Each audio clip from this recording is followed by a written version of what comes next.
Bismillah ar-Rahman ar-Rahim, salatu wassalam ala Rasul al-Karim. Les classifications des tissus conjonctifs. Les tissus conjonctifs sont classés principalement en fonction du constituant qui est prédominant ou des espaces structurels caractéristiques.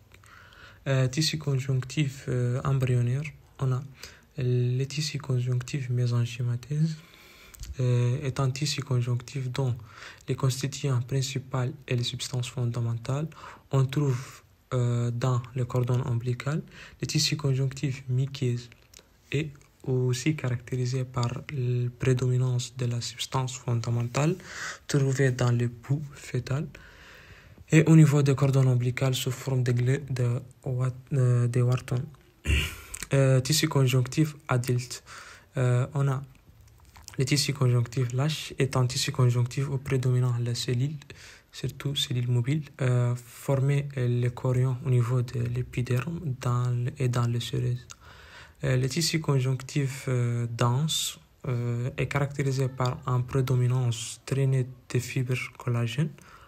On distingue deux variétés de tissus conjonctifs denses, réguliers et irréguliers. Le tissu conjonctif élastique est un tissu conjonctif dense aux prédominances de la fibre élastique. On le trouve dans les ligaments jaunes et dans le cordon vertébral. Tissus conjonctifs spécialisés sont les tissus très différenciés, exerçant des fonctions spécialisées.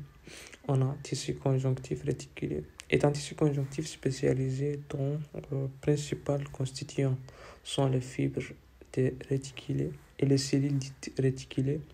Les fibres de réticulés de type collagène 3 on trouve dans les petites cellules sanguines et lymphatiques.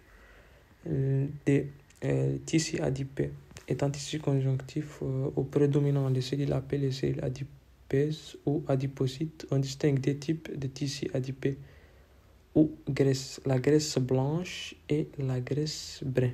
3. Le tissu conjonctif cartilagineux est caractérisé par la consistance solide et élastique de sa matrice extracellulaire sans qu'elle soit calcifiée.